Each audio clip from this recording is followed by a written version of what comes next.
안녕하세요. 안녕하십니까. 예. 교재를 오늘 볼게요. 오늘은 이제 경제론 파트 페이지 70페이지로 가보십시오. 70페이지로 가셔서 우리가 경제론 파트 그대로 들어가도록 하겠습니다. 자, 70페이지 보시면은 수요와 공급 파트예요. 수요 공급. 자, 들어가겠습니다. 70페이지를 보시게 되면 이제 수요와 공급. 자, 이쪽 파트는 이제 나온다면은 수요 공급 파트는 우리가 4문제 정도가 배정이 돼요. 근데 7문제가량 나온 적도 있었거든요. 그죠? 그러니까 여기를 이제 우리가 문제 비중이 높고 처음에 하신 분들은 수요 공급이 참 어려운데 천천히 우리가 들어가 보도록 하죠. 자, 일단은 수요에 대한 개념부터 들어가도록 하죠. 수요라는 것은, 자, 수요는 사는 쪽이에요. 그래서 소비자가 일정 기간을 명시합니다. 일정 기간. 그래서 일정 기간 동안이라는 걸 명시해요. 그래서 갑순이가 사과를 100개 먹어요. 많이 먹어요? 적게 먹어요? 기간에 따라 틀려요. 기간이 있어야 되죠. 그죠? 1년인지 한 달인지 하루인지. 그래서 유량에 대한 개념입니다. 유량. 일정 기간. 자, 그래서 저량이 아니다. 저량. 일정 시점을 명시하는 게 아니라 일정 기간이라는 거 꼭 기억을 하시고요.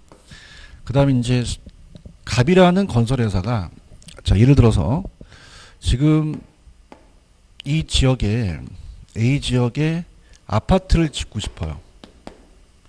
그래서 아파트를 만약에 24평을 짓고 싶어서 가두 면적을 합니다. 그래서 이 아파트 팔려고 하는데 사시겠어요? 그럼 어저께 샀대요. 그럼 산 게 중요한 게 아니라 사려고 하는 게 중요하죠. 그죠? 그래서 우리가 우리가 어떻습니까? 구매하고자 하는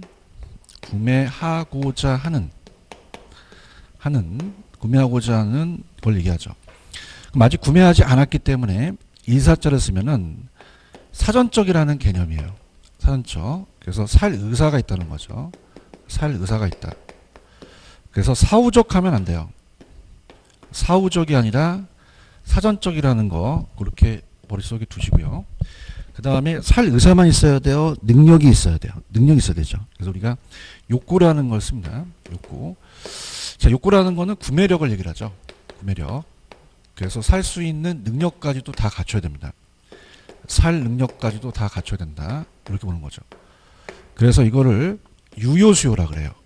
실질적인 살 의사와 살 능력을 다 갖춘 게 유효수요다. 이렇게 봅니다. 자, 이게 반대가 이제 살 능력이 없는 게 잠재수요라고 하거든요. 잠재수요. 근데 살 능력까지 다 갖춘 유효수요 된다. 그래서 잠재수요가 아니라 유효수요다. 자, 이 구매력이라는 건요. 우리가 집을 살 때 은행에서 대출을 받을 수 있잖아요. 그죠? 그럼 대출을 받을 수 있는 능력도 들어갑니다. 차입 능력이 들어가거든요. 차입 능력. 그래서 차입할 수 있는 능력. 자, 그래서 이제 만약에 무주택 서민들은 집을 살 의사는 있는데 살 능력이 없죠. 그죠? 그래서 이제 우리가 정부가 개입해서 대출금을 쉽게 받을 수 있게끔 담보인정 비율을 또 높여줄 수도 있죠. 그래서 그렇게 해서 우리가 보시면 돼요. 자, 그러면 들어가 볼게요. 펜을 들어보세요. 자, 70페이지로 가시면은 맨 밑에 수요에 대한 개념, 수요가 디맨드거든요. 그죠? 그럼 아까 제가 소비자가 일정 시점이에요? 일정 기간이에요? 기간. 동그라미 치시고요. 그 다음에 두 번째, 구매했어요? 구매하고자 하는 거예요. 하고자 하는 거고, 욕구가 구매력이 되겠죠. 자, 원하는 양은 최대 수량이라는 거는 가장 최대 수량으로 가는 거고, 그 다음에 오른쪽에 가시면 이제 수요의 개념이 좀 전에 제가 말씀드렸지만, 사후적이다, 사전적이다. 사전적이고요. 잠재수요야 돼요? 유효수요야 돼요? 유효수요야 되고, 자, 일정 시점인 저량입니까? 일정 기간에 대한 유량입니까? 유량이죠. 그래서 밑에 저량 유량에 대한 박스가 하나 있죠. 별표를 하나 쳐보세요. 그래서 시험 문제가 저량과 유량을 비교해서 시험 문제 나옵니다. 자, 유량은 일정 기간을 명시해요. 일정 기간. 그래서 플로우라는 단어를 씁니다. 그래서 흐름이 있다는 거죠. 강물이 흐르죠. 근데 저량이라는 것은 이게 저수지할 때 저자를 생각하시면 이게 물이 고여 있죠. 그죠? 그래서 우리가 일정 시점을 명시합니다. 일정 시점. 그래서 스톡이라는 말을 써요. 스톡. 그래서 이 두 가지를 갖고 비교해서 시험 문제가 나옵니다. 그죠? 근데 이제 우리가 미리 말씀을 드리면 요게 이 시청이 들어가기 때문에 기출 문제에서 거의 돼요. 그죠? 그래서 제가 이제 암기 기법을 가르쳐 드리는데 기출 문제에서 나오기 때문에 자, 예를 들어서 갑돌이가 소득이 1,000만 원이에요. 1,000만 원. 근데 갑돌이 와이프가 연 1,000만 원 갖다 주면은 싫어할 거고 월 1,000만 원 갖다 주면 좋아하고 하루에 1,000만 원 갖다 주면 쓰러지죠. 그죠? 그럼 이거는 그냥입니까? 기간에 따라 틀립니까? 기간이죠. 근데 시점은요. 지금 자산이라는 게 있죠. 자산. 그 자산은 지금 현재 축적된 거예요. 축적된 것이기 때문에 어떤 우리가 이 자산은 이 절량을 얘기를 합니다. 그래서 유량절량이 잘 나오거든요. 그죠? 그래서 이렇게 보시면 되고. 자, 특히 이제 임대료 수입. 갑돌이가 임대료 수입이 1,000만 원이다. 많이 받아요? 적게 받아요? 기간에 따라 틀려요. 기간에 따라 틀리겠죠. 그죠? 그 다음에 이제 우리가 가격이라는 거. 자, 부동산 가치라는 것은 자, 어떻습니까? 1년 동안 그 부동산 가격이 얼마니 그러진 않죠. 지금 현재 얼마니 그러죠. 그죠? 그래서 우리가 그렇게 보시고요. 그 다음에 이자 비용이라는 것도 돈이 나가는 거기 때문에 나거나 들어오는 건 다 기간을 명시해야 된다. 이렇게 보시면 되고요. 그 다음에 지금 현재 인구수는 얼마니? 인구. 대한민국의 인구수는 지금 아이가 초마다 앵야 나오잖아요. 그죠? 그럼 시점에 따라서 이 인구수가 달라지는 거예요. 그죠? 그래서 우리가 절량이고요. 자, 그 다음에 잘 나오는 게, 자, 우리가 가치, 자산, 인구가 잘 나오고요. 그 다음에 재고주택이 잘 나옵니다. 재고주택은 이미 지어져 있기 때문에 현재 존재하는 거기 때문에 일정 시점에 따라 달라지겠죠. 그죠? 근데 이제 신규주택 같은 경우는 우리가 일정 기간 동안에 신규주택이 공급되죠. 그래서 요거는 이제 유량이다. 이렇게 보시면 됩니다. 특히 이제 또 잘 나오는 게 주택 거래량이라든지 이 지역의 주택 거래량이라든지 아파트 생산량. 자, 100채가 거래됐다는 것은 시점에가 아니라 기간 동안이죠. 그죠? 이렇게 보시면 되고요. 그 다음에 단기라는 거, 단기 순이익은 단기가 기간이에요. 그래서 1년 동안에 이제 순수이기 때문에 다 유량인데, 자, 시험 문제는 절량 위주로 잘 나옵니다. 절량. 절량이 지금 4가지가 시험 문제 잘 나오기 때문에 이걸 암기 기법으로 가져가셔야 돼요. 그죠? 그래서 이제 보시면. 자, 그럼 좀 우리가 그 느낌이 안 오시면 이렇게 해볼게요. 예를 들어서 지금 여러분들이 집에 가셔서 욕조에다 물을 담게 되면은 아직은 물이 고여있지 않죠. 이 점에서. 근데 1시간 동안에 물을 담다 보면 물에 흘러서 여기까지가 일정 시간 동안, 기간 동안에 양을 얘기하고 지금 고여있다는 것은 절량을 얘기를 하거든요. 그죠? 그래서 이제 신규는, 새 거는 이제 주량이고 재고는 오래됐으니까 절량인데, 그러니까 간단하게 이렇게 볼게요. 제가 이제 만약에 맥주집에서 500리터짜리 그 맥주를 시켰어요. 그럼 지금 안 마셨어요. 그죠? 그럼 양의 변화가 없죠. 그죠? 그럼 현재 시점에서는 요 양이 되겠죠. 근데 제가 10분 동안 자, 200리터를 마셨습니다. 그럼 300리터가 남아있죠. 그죠? 그럼 200리터가 10분 동안 내가 마신 양이잖아요. 이게 유량이 되고, 지금 현재 300리터밖에 없다면 그게 시점이 되겠죠. 그죠? 이렇게. 자, 그래서 어떻게 암기하시냐면, 자, 편법인데요. 자, 여기 여러분들 절량이라는 게 저자가 들어가잖아요. 그럼 여기도 시점에 저자가 들어가죠. 이렇게 암기해 보세요. 그죠? 그 다음에 영어는 하늘에 UFO가 떠 있어요. UFO. 이렇게 하시면 좀 암기 기법이 될 것 같고요. 그 다음에 이제 어떻게 암기하냐. 제가 아는 그 강사가, 그 수강생하고 좀 결혼을 했거든요. 그래서 그 수강생분이 저는 제자가 부인입니다. 자, 그러면은 저가 절량이에요. 재고, 자산, 가치, 인구. 부채는 아직 시험에 안 나왔어요. 그죠? 근데 부채라는 것은 타인 자본이기 때문에 현재 자산에 또 들어가기도 하거든요. 그죠? 그래서 요거를 암기하세요. 그래서 저는 제자가 부인입니다. 이렇게. 자, 들어볼게요. 펜 들어보세요. 71페이지. 자, 밑에 절량은 제가 스톡이고, 절량은 기간이에요. 시점이에요. 시점이고. 자, 따라보세요. 저는 제자가 부인입니다.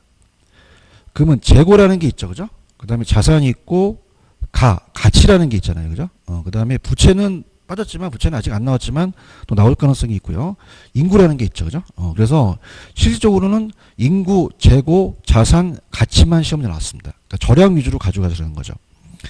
근데 요량은 일정 시점입니까? 일정 기간입니까? 기간이죠. 그래서 소득 동그라미 씌워보세요. 순소득, 순영업소득, 소득, 그 다음에 신규주택. 이 두 가지만 시험 문제 나오거든요. 그죠? 그래서 다른 것들은 아직 보지 마세요. 출제가 잘 안 되는 부분입니다. 그죠? 이렇게 보시면 되고. 그러니까 절약 위주로 가져가라는 거 꼭 말씀드리고.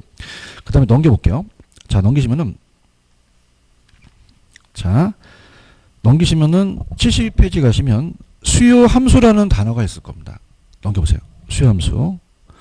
수요 함수 찾으셨습니까? 수요 함수는 이 어떤 재화에 대한 수요와 그 재화의 수요량에 영향을 주는 요인들에서 관계를 함수 관계로 나타내는 게 수요 함수라고 해요. 그러면서 이제 밑에 가시면은 4번에 가시면은 수요 법칙과 수요 곡선이라는 게 있죠. 그죠? 그래서 이제 요걸 이제 보겠는데 자, 수요 법칙이라는 거 배포쳐 보세요. 자, 수요 법칙. 자, 그럼 우리가 뭐가 여러분들이 이제 처음에 배우시냐면 법칙이라는 건 가격 때문에 그렇습니다. 그래서 수요 법칙과 공급 법칙에 대해서 우리가 이제 한번 배워볼게요. 자, 수요 법칙과 공급 법칙이 다릅니다. 그래서 그걸 이제 보고, 그 다음에 수요 곡선과 공급 곡선, 거기에 따라서 이제 우리가, 이 두 가지를 비교해서 나올 수가 있는데, 가볼게요. 들어갑니다. 자, 그러면 수요 법칙이라는 게 있어요. 수요 법칙. 자, 수요 법칙이라는 것은 가격 때문에 그렇거든요. 그럼 공급 법칙도 마찬가지고. 자, 그러면은 가격에 따라서 움직여요. 그럼 가격에 어떻게 되지만 양을 늘리겠냐. 그러면 수요자들은 가격이 싸야지만 양을 더 많이 늘리겠죠. 그죠? 공급자는 가격이 높아야지만 더 공급량을 늘린다는 얘기죠. 그래서 자, 수요 법칙은 가격과 수요량이 반비례입니다. 반비례. 그래서 반비례 현상이 나타나고요. 그 다음에 마이너스 역의 관계를 나타나고, 그 다음에 공급 법칙은 가격과 수요량, 공급량이 같죠. 그래서 비례라 그래요. 비례. 자, 비례 관계여서 그래서 이거는 플러스 정의 관계다. 이렇게 보고요. 그럼 수요 곡선과 공급 곡선이 어떻게 이제 우리가 만들어지냐면, 자, 이 세로축이 가격입니다. 가로축이 양이고요. 자, 그래서 프라이스하고 퀀티티예요. 그래서 가격과 양. 자, 이렇게 됩니다. 자, 그러면 수요 법칙은 이 수요 곡선이 우하향하는 형태가 되고요. 이게 디맨드고, 공급 곡선은 우상향하는 형태가 되거든요. 그죠? 그래서 이제 보시게 되면, 자, 분필이 만약에 200원입니다. 200원에 두 개를 사겠다. 자, 가격이 높아지면은 양을 줄이거든요. 한 개로. 그 다음에 가격이 떨어지면 양을 더 늘릴 수 있죠. 세 개로. 그래서 이 점이, 세 점이 무수한 점들이 찍혀요. 그걸 연결한 곡선이 따라보세요. 수요 곡선. 수요 곡선. 그래서 디맨드가 수요니까. 그래서 수요 곡선은 우측으로 내려가요. 그래서 우하향하는 형태가 됩니다. 우하향. 그 다음에 이제 공급은 가격과 양이 비례관계이기 때문에, 자, 칠판 주개가 200원이었을 때는 두 개를 생산하겠다. 300원이었을 때는 나는 세 개를 생산하겠다. 자, 100원이었을 때는 가격이 떨어지니까 난 한 개만 만들겠다. 이렇게 되거든요. 그럼 얘는 가격과 양이 비례여서 이 공급 곡선이 우측으로 올라가는 형태예요. 그죠? 그래서 이 공급 곡선이, 자, 공급 곡선이 우상향합니다. 우상향. 우측으로 올라가는 형태가 된다는 거죠. 자, 이렇게 보세요. 자, 그러면 여러분들 우리가 생각하실 때, 여러분들이나 저나 다 그냥입니까? 주택 수요자입니까? 수요자죠. 그래서 수요 파트가 더 문제 비중이 높습니다. 만약에 네 문제가 나온다면 얘가 한 세 문제에서 얘가 한 문제가 나오거든요. 그죠? 그래서 재밌게 간다면, 자, 여러분이나 저나 다 수요자잖아요. 그죠? 그럼 수요자 사람들은, 자, 걸을 때 수요 법칙 하면서 걸어요. 자, 오른쪽이 가격이고 왼쪽이 양이면 가격이 높아지면 양이 떨어지죠. 이렇게 걷는 건 없죠. 그래서 우리가 오늘 수요 법칙 하면서 걸으세요. 그죠? 우리가, 자, 수요 법칙으로 이제 본다면, 자, 들어가 볼게요. 72페이지입니다. 자, 수요 법칙은, 자, 다른 조건이 일정할 때 우리가 가격 때문에 바뀌는 거죠. 자, 그래서 어떻습니까?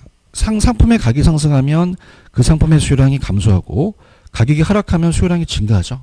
그럼 가격과 수요량이 반비례죠. 그래서 역의 관계, 반비례다, 반대다 이렇게 보시면 되고요. 자, 수요 곡선은 어떻게 돼요? 제가 오른쪽에 보시면은 우하향한다 그랬죠. 그죠? 이렇게 보시면 되고요. 그 다음에 넘겨보세요. 페이지로 가시면은 공급을 보고 올게요.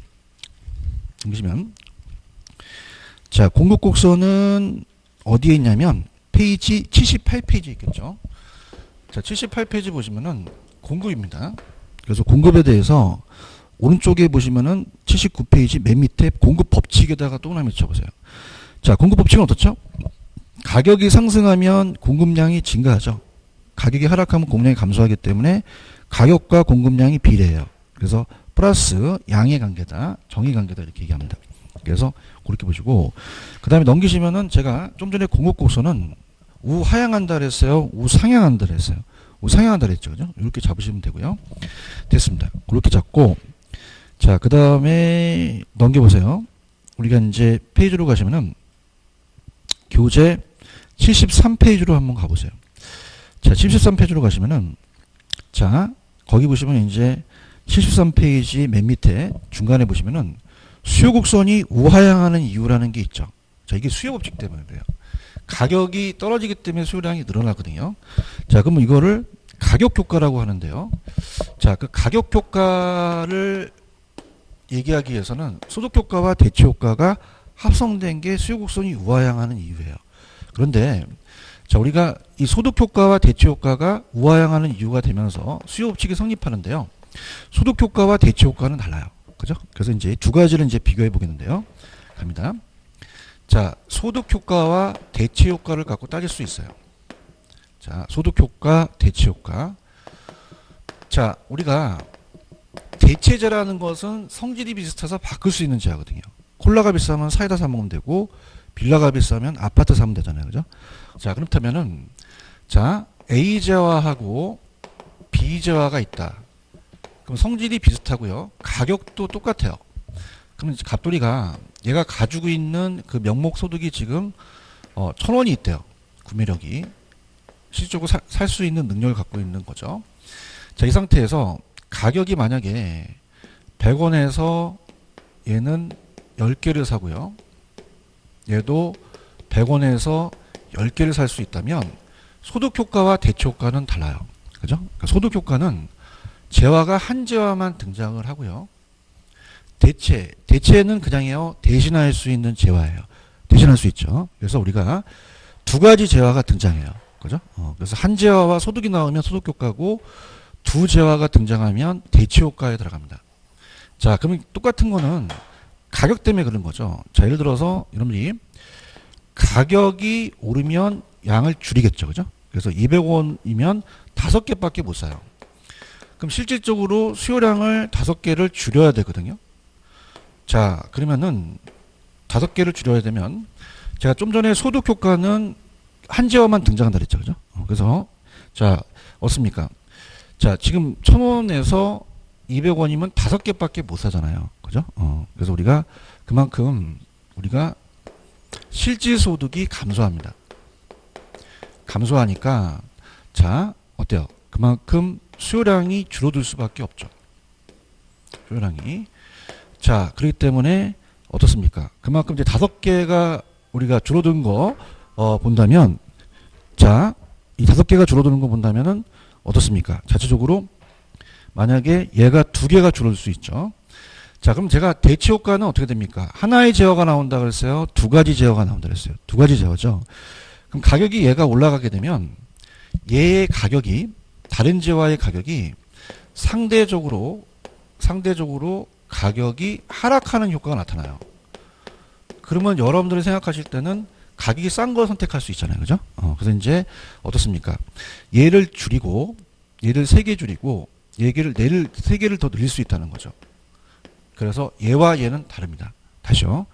자, 소득 효과는, 자, 소득이 등장하고요. 그 다음에 한 재화만 등장합니다. 한 재화. 근데 대체 효과는 아까 제가 한 재화만 등장하여 2가지 재화가 등장해요. 2가지 재화죠. 그죠? 그래서 우리가 2 재화가 나타난다는 거죠. 자, 그럼 가볼까요? 박스 보세요. 자, 소득 효과는 제가 2가지 재화였어요. 재화가 딱 하나였어요. 그럼 재화 가격이 하락하면은 실속이 높아지니까 구매력이 능력이 향상돼서 어떻게 돼요? 더 수요를 더 늘릴 수가 있겠죠. 그죠? 근데 대출 효과는 제가 하나의 제어만 등장합니까? 두 가지 제어가 등장합니까? 두 가지 제어예요. 그래서 우리가 어느 제어의 가격이 상승하게 되면 상대 가격의 변화로 상대 가격을 하락시키죠. 그래서 상대적으로 값이 싸게 돼요. 타제어가. 그래서 어떻습니까? 그만큼 내 소비를 감소하고 다른 것들을 많이 사죠. 그건 대체 효과가 되는 거죠. 그죠? 그래서 가격 효과다. 그렇게 보시면 되고. 그 다음에 이제 가장 출제 빈도가 높은 게 밑에 5번에다가 별표를 3개 치세요. 3개. 그래서 수요량의 변화와 수요의 변화가 나올 수 있는 게 거의 90%입니다. 무조건 듭니다. 그래서 여러분 아까 좌측에 제가 수요 함수라는 게 있었어요. 그래서 이제 수요 함수를 여기서 설명해 보겠는데, 자, 함수 관계가 있어요. 함수 관계가. 자, 수요 함수입니다. 들어볼게요. 자, 그래서 이제 수요 함수로 본다면, 우리가 이제 수요 함수를 얘기한다. 자, 그러면 수요자와 공급자를 봤을 때, 공급자는, 어떻습니까? 수요자를 또 꼬셔야 되고, 또 수요자는 공급자를 꼬셔야 돼요. 공급자는 수요자에 대한 사고 싶은 마음을 알아야 되죠. 그 결정 요인이 함수 관계예요. 그러니까 수요 함수라는 것은, 자, 수요 함수라는 것은 우리가 영향을 받는 변수가 이제 펑션이라고 하는데요. 영향을 받는 변수가 종속 변수예요. 종속 변수.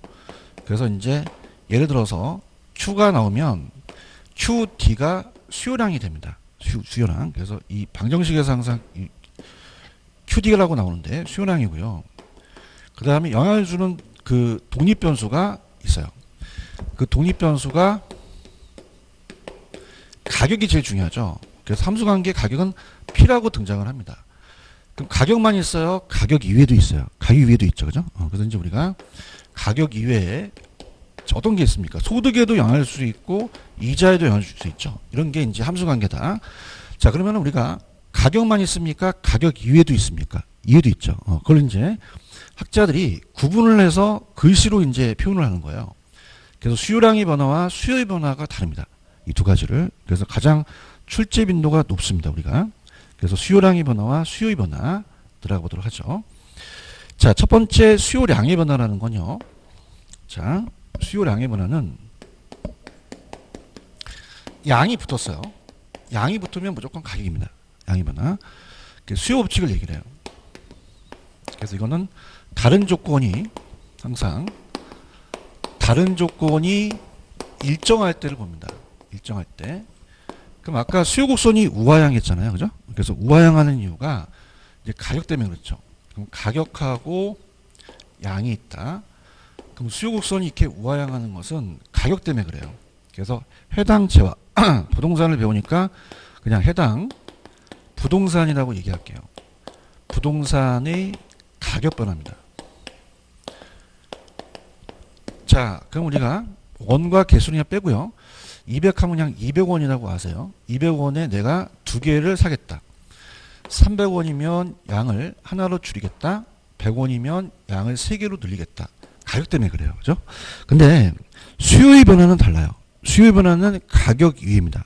그러니까 가격이 일정한 상태에서 다른 게 바뀌는 거죠. 자, 그래서 들어갈게요. 자, 수요의 변화예요. 자, 수요의 변화는 해당 부동산 가격 이외입니다. 이외. 그러니까 아파트라면 여러분들은 아파트 수요자니까 아파트 가격만 영향을 받는 게 아니라 이자에도 영향을 받겠죠. 그죠? 그래서 이렇게 봅니다. 그래서 얘는 가격과 양을 보신다면, 자, 가격은 안 바뀌어요. 가격은 그대로 있습니다. 그대로 상태에서, 자, 금리 때문에 움직여요. 이자 때문에. 그래서 증가는 우측이 되고요. 감소는 좌측이 되죠.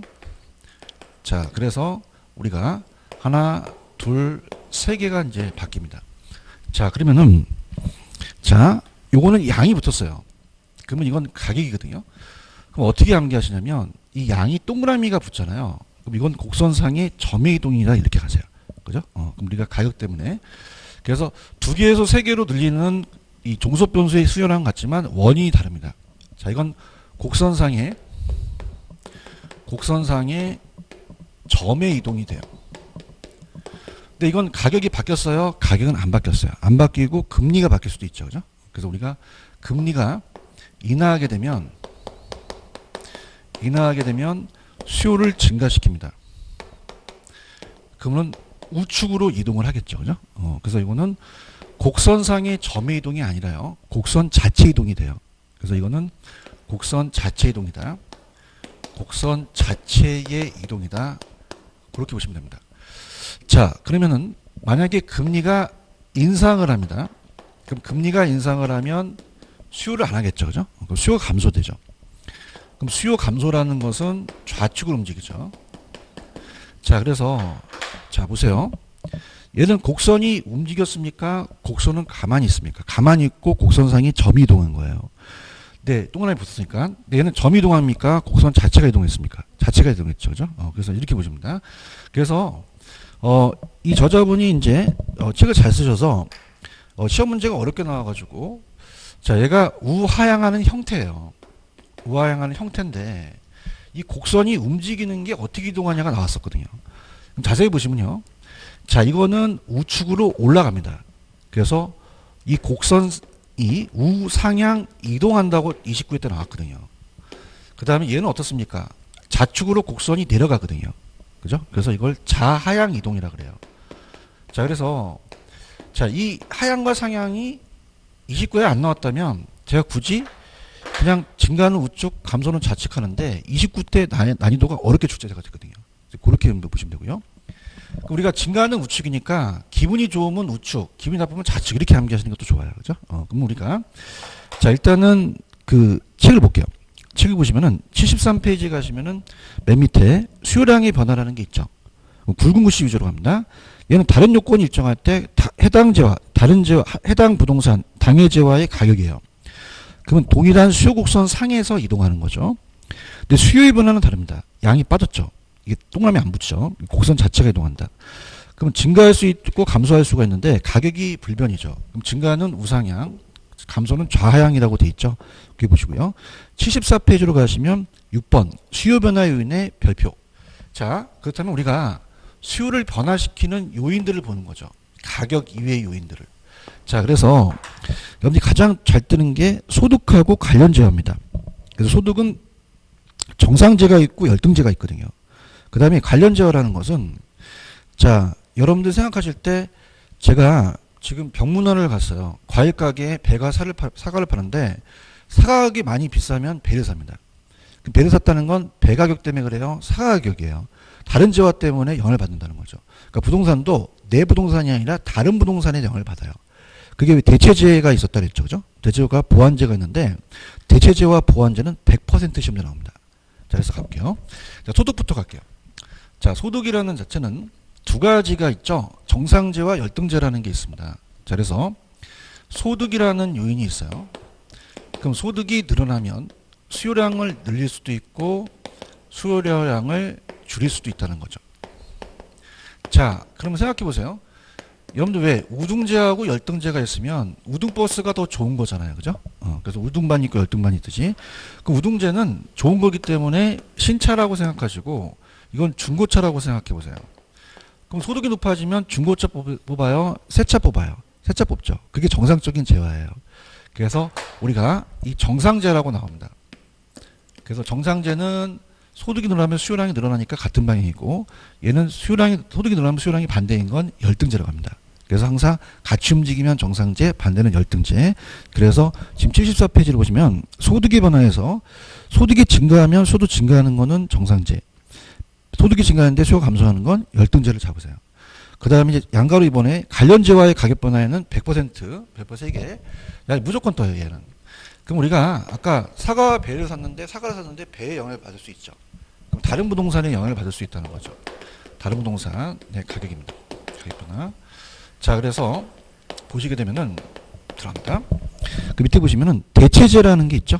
그럼 오른쪽에 대체재 보완재가 있는데, 아까도 얘기했지만 대체재는 성질이 비슷해서 바꿀 수 있는 재화예요. 그래서 어떻습니까? 이거 아니면 저거. 자, 콜라가 비싸면 사이다 먹으면 되죠. 아파트가 비싸면 빌라 사면 돼요. 근데 보완재는 함께 할 때 효용이 커지는 재화입니다. 커피에 설탕이 들어가듯이. 자, 그래서 이제 시험 문제가 두 가지 재화가 나와요. 근데 아까 분명히 제가 100% 뜬다 그랬는데 그만큼 어려워요. 자, 그래서 대체재가 있고 보완재가 있습니다. 대체재가 있고 보완재가 있다. 자, 두 가지에 대한 가격으로 봐요. 얘 가격과 얘 가격.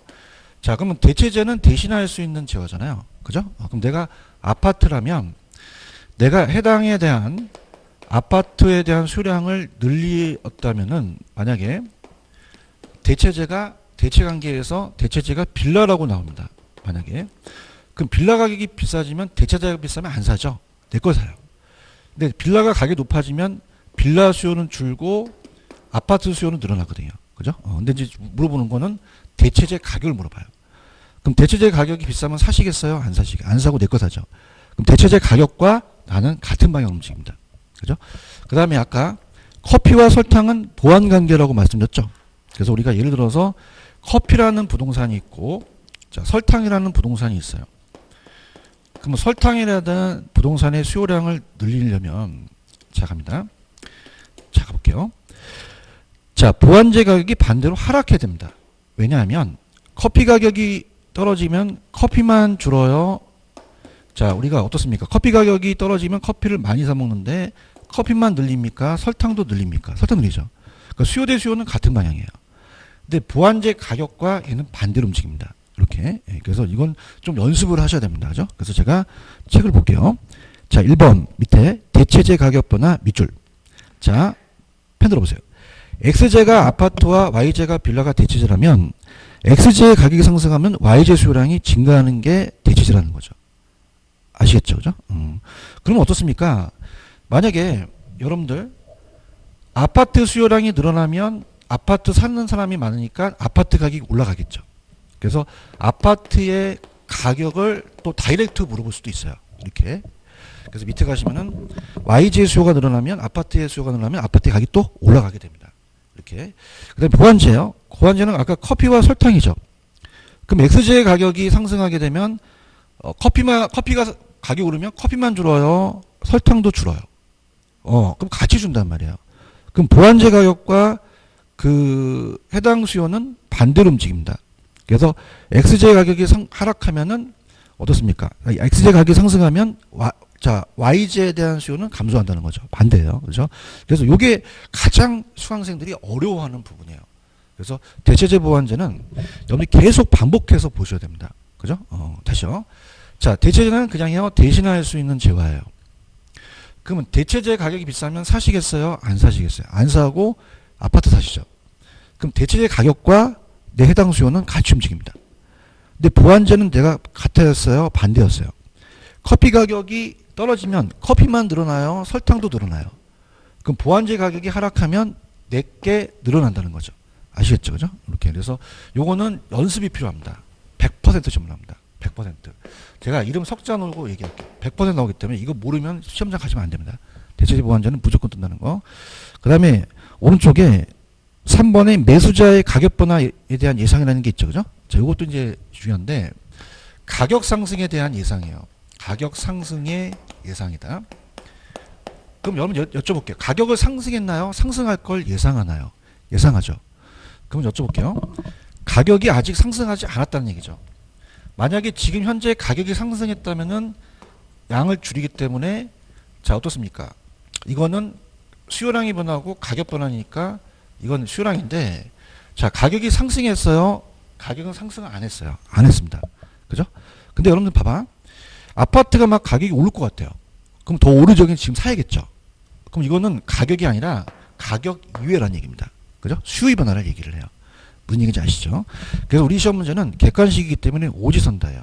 그래서 가격이 하나이기 때문에 얘를 집중적으로 물어볼 수 있습니다. 그죠?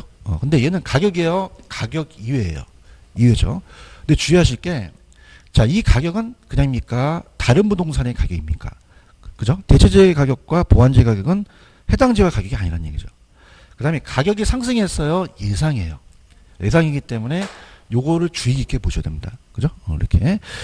자, 그 다음에 나머지 거는 거의 뭐 시험 문제가 쉬워요. 75페이지로 가시면은 뭐 맨 밑에 이자율 변화라는 건 당연히 이자가 낮아야지만 수요를 늘릴 거 아니에요. 그죠? 그래서 그렇게 보시면 되고요. 됐습니다. 잘 따라오셨습니다. 넘겨볼게요. 자, 그 다음에 우리가 76페이지로 가시면은 자, 부동산 수요의 특성이라는 거는 참고만 하세요. 자, 무슨 말이냐. 이번에 가시면은 부동산은 저가예요, 고가예요. 그럼 구매 자금을 축적하는데 적게 걸리겠어요? 오래 걸리겠어요?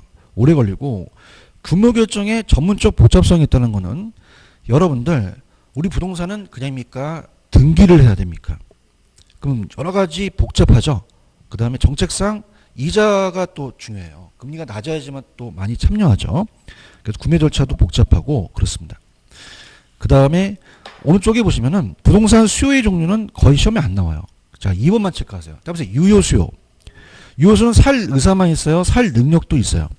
능력주 가치죠. 그래서 금융대출금도 포함된다는 것만 잡으세요.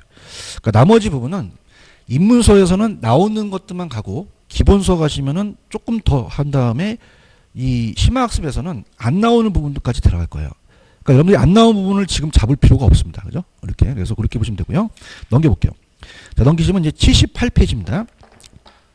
자, 우리가 78페이지 가시면은 이제 공급을 배우시겠습니다. 자, 그럼 공급도 우리가 수요랑 똑같습니다. 들어볼게요. 자, 공급에 대해서도 우리가 얘기를 해보죠. 자, 그러면 이제 사는 사람이 공급자의 마음을 알아야 되기 때문에 결정 요인이 또 가격과 가격 이외가 있죠. 자, 그럼 똑같아요. 공급도요. 자, 여러분들이 보실 때 공급은 사는 쪽입니까? 공급은 파는 쪽입니까? 파는 쪽이죠. 그래서 판매자가 이 칠판주개를 팔아요. 그럼 만 개를 생산해요. 많이 생산해요. 기간에 따라 틀려요. 그럼 유량이죠. 그죠? 수요량과 공급량은 다 유량의 개념을 정해줘야 돼요. 일정 기간이라는 유량의 개념이고요. 자, 그래서 저량하면 안 됩니다. 그 다음 판매한 게 중요해요. 판매하려는 게 중요하죠. 그래서 판매하고자 하는 게 중요하죠. 하고자 하는. 그래서 아직 사전적 개념입니다. 사전적. 그래서 의도된, 계획된 이런 말이 들어가야 되고요. 그 다음에 욕구가 있어야 돼요. 욕구는 판매력을 얘기합니다. 그래서 이거를 우리가 책에 유효공급이라고 나왔죠. 자, 그럼 실질적으로 이 칠판 주기를 만들려면 공장만 있어야 돼요. 창고도 있어야 돼요. 트럭도 있어야 되죠. 여러 가지 판매 능력까지 다 보는 거죠. 그죠? 그래서 자, 펜 들어보시면은 78페이지입니다. 자, 공급은 생산자가 일정 기간 박스, 유량, 그 다음에 판매하고자 하는 거 박스, 사전적, 그 다음에 욕구라는 건 유효 공급이다. 그 다음에 2번은 우리가 항상 양은 수요나 공급이나 최대 수량이다. 그렇게 보시면 되고, 공급 함수는 공급량이 알아주는 게 가격만 있어요. 또 얘도 가격 이외도 있어요. 이외도 있고, 공급 법칙과 공급 곡선 다 얘기했고요. 넘겨볼게요. 그럼 80페이지로 가셔서 여기다 그대로 응용할게요. 자, 80페이지로 가시면요. 저도 이제 강의가 한 20년이 돼서 요령이 생겼어요. 그래서 그냥 수요하고 요거를 지울게요. 그럼 빨리 좀 진행이 되겠죠. 그럼 요걸 공급으로만 바꾸면 돼요. 그래서 우리가 공급 양의 변화와 그 다음에 공급의 변화를 보죠. 공급의 변화. 자, 그래서 우리가 이 그래프가 좀 달라지겠죠. 그렇지만 똑같습니다. 그 뜻은 똑같아요. 가격이냐 가격 이외냐는 똑같거든요. 그죠? 그래서 우리가 공급입니다. 공급 양의 변화는 공급 곡선을 얘기를 하죠. 자, 아까 공급 곡선은 우하향했어요? 우상향했어요? 하향했죠. 그래서 이건 가격 때문이죠. 그래서 200원이었을 때 나는 2개를 생산하겠다. 300원이었을 때는 3개를 생산하겠다. 자, 100원이었을 때는 하나를 생산하겠다. 이렇게 되는 거죠. 그냥요, 이건 가격 때문에 그래요. 가격 때문에 그렇죠. 자, 공급의 변화는 양이 안 붙었죠. 그럼 점의 이동이 아니라 곡선 자체가 이동한 겁니다. 자, 그래서 자, 얘는 가격이 불변인 상태에서 다른 게 바뀌죠. 자, 그럼 가격은 바뀝니까? 건설회사 가격은 200원이 똑같습니까? 똑같죠. 분양가가. 자, 그러면서 다른 요인 때문에 또 얘도 마찬가지. 기분이 좋으면 더 늘릴 것이고요. 기분이 나쁘면 좌측으로 가죠. 그래서 1, 2, 3로 갑니다. 자, 그렇다면은요. 만약에 2개에서 3개로 늘리는 종속 변수의 공급량은 똑같지만은 결과는 똑같지만 원인이 같겠어요? 원인이 다르겠어요? 다르죠. 자, 그럼 우리가 재밌게 합니다. 따라서 수요 공급량. 자, 이거 점이죠. 그럼 이건 그냥입니까? 곡선상의 점의 이동입니까? 점의 이동이 되겠고요. 자, 이건 곡선상의 점의 이동이라고 그랬어요. 얘는 곡선 자체가 이동했어요. 자체가 이동했죠. 자, 그러면 우리가 기분이 좋으면 공급을 더 늘리죠. 우측입니다. 그럼 예를 들어서 금리가 인하하면 그냥입니까? 공급을 증가시킵니까? 증가시키죠. 그래서 공급을 늘려요. 그럼 좌측이에요? 여러분들 우측이에요? 우측이죠. 자, 근데 금리가 인상하면 공급을 줄이죠. 금리가 인상하면 우리가 공급을 감소시킵니다. 그럼 이건 좌측이에요. 자, 근데 아까도 말씀드렸지만 이건 생긴 모양이 우상향하는 형태가 되는 것이고요. 이건 곡선이 이동을 한다는 얘기예요. 그러면 책에 잘 표현되어 있지만 이건 우측으로 이 곡선이 내려갑니다. 그래서 이 곡선이 우측으로 우하향 이동한다고 하셔야 돼요. 그죠? 그 다음에 이거는 좌측으로 이 곡선이 이렇게 올라가요. 그럼 그 다음입니까? 좌상향입니까? 좌상향이죠. 그래서 좌상향 이동한다. 이렇게 또 표현해서 나올 수가 있습니다. 자, 그렇다면은, 자, 들어볼게요. 그럼 공급의 변화율이라는 것은 가격이에요? 가격 이외예요? 가격 이외죠. 그래서 이제 일단 체크는 하고요. 자, 페이지 80페이지 보시면은 공급량의 변화는 양이 붙었으니까 점의 이동이죠. 그래서 다른 조건이 일정할 때 해당 상품 가격의 변화 박스. 그 다음에 2번에 가시면 곡선상의 점의 이동 밑줄. 공급 변화는 가격이에요. 해당 상품 가격 이외예요. 그럼 이건 공급의 변화죠. 자, 그래서 이거는 곡선 자체가 2번 움직입니다. 그래서 우측은 우하향, 좌측은 좌상향 잘 표현되어 있네요. 자, 81페이지 제가 하라는 것만 한데요. 자, 우리 시험 문제는 얘는 1번, 2번이 잘 나옵니다. 1번, 2번의 별표. 자, 그래서 가장 잘 뜨는 게 생산 요소 가격입니다.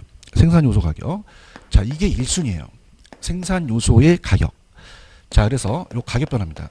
자, 생산 요소라는 거는 건설회사가 주택을 생산하기 위해서는 자, 앞서서 제가 저번 시간에 왜 토지는 생산 요소이기도 하고 소비재이기도 하죠. 그럼 건설회사가 토지를 안 사야 돼? 토지를 사야 돼요. 사야 되죠. 그럼 우리가 이 생산 요소가 토지도 들어가고 그 다음에 노동도 들어가고 타인 자본도 들어갑니다. 그럼 이 생산 요소의 가격이라는 것은 생산비를 얘기를 해요. 자, 그럼 어떻습니까?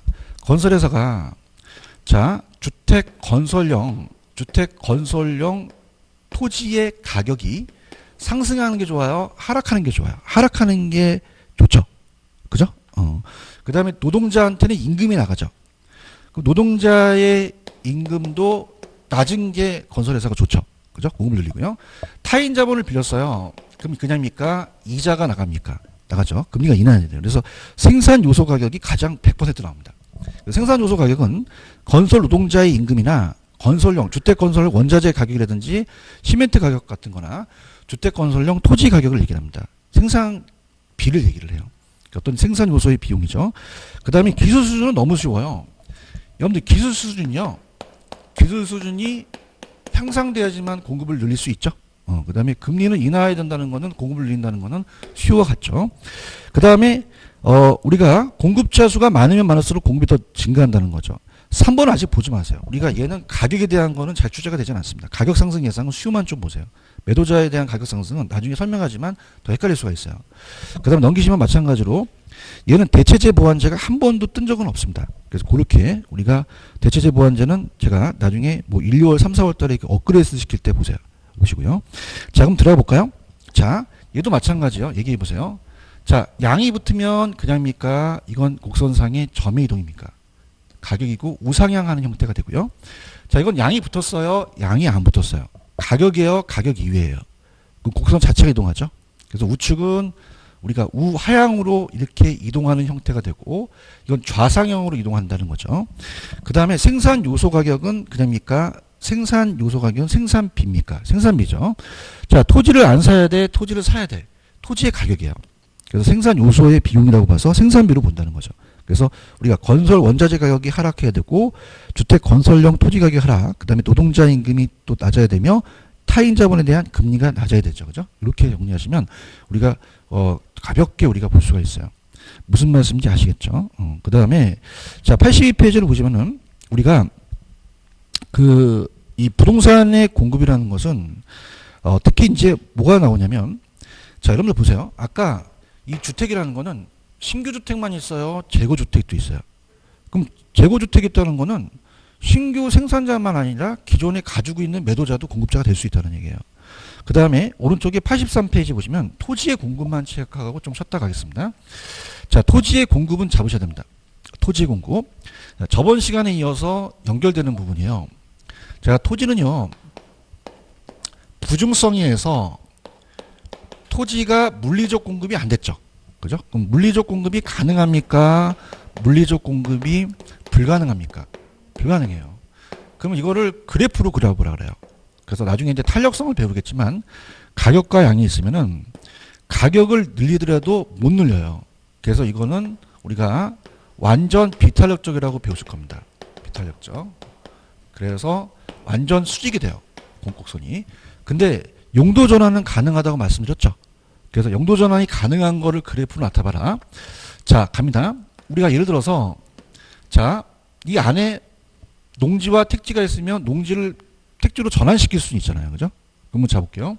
만약에 농지가 10개 있고요. 택지가 10개 있어요. 그럼 전체 20개의 물리정량은 늘어납니까? 안 늘어납니까? 안 늘어나요. 근데 만약에 용도 전환이 된다면 만약에 얘가 5개로 줄고 15개로 바뀌는 것 뿐이죠. 20개는 그대로 있다는 얘기예요. 그죠? 마찬가지로 이것도 마찬가지입니다. 그럼 이거는 불가능하겠어요? 가능하겠어요? 가능해요. 이걸 따라서 용도적 공급. 자, 그럼 용도적 공급은 불가능하다. 용도적 공급은 가능하다. 가능하죠. 자, 그래서 택지 가치가 높은 쪽으로 가기 때문에 학자들은 이걸 경제적 공급이라고 얘기도 하거든요. 자, 그럼 이거는 그래프로 나타내봐라. 가격과 양이 있으면은 아까 제가 공곡선이 우상향한다 그랬죠. 그래서 우상향으로 되기 때문에 굉장히 탄력적입니다. 이렇게 해서 가능하다는 거죠. 들어갑니다. 펜 들어보세요. 자, 83페이지입니다. 자, 토지 공급은 아까 제가 물리적으로 부중성 때문에 물리적 공급이 가능하다, 불가능하다. 그래서 완전 비탄력적인 수직선이 돼요. 완전 비탄력적은 있다가 제가 다음 시간에 탄력성에서 배우도록 할게요. 근데 토지는 경제적 공급이 가능하죠. 그럼 경제적 공급은 가능하다는 것은 니은에 보시면 용도가 다양하기 때문에 그렇습니다. 공급곡선이 탄력적으로 우상향한다는 얘기죠. 이해하셨죠? 그 다음에 이제 밑에 가시면 단기와 장기는 제가 탄력성에서 연결을 해보도록 하겠습니다. 이렇게 보고요. 자, 그 다음에 밑에 가시면 수용급에 대한 균형을 이제 다음 시간에 할 텐데, 자, 여러분들 수용급이 시장에서 안 만나야 돼요? 만나야 돼요. 만나야 되죠. 그래서 균형이라는 걸 배울 거예요. 그래서 다음 페이지 넘기시면은 그래프가 있듯이 수요 공급이 만납니다. 만나서 이제 형성이 되기 때문에 자, 그런 것들은 이제 우리가 다음 시간에 배우도록 할게요. 무슨 말씀인지 아시겠죠? 자, 그럼 요번에 이제 여러분들이 배우실 거는 공급량이냐 아니면 공급이냐 수요량이냐 수요의 변화가 중요하죠. 양이 붙으면 그냥입니까? 곡선상의 점이동입니까?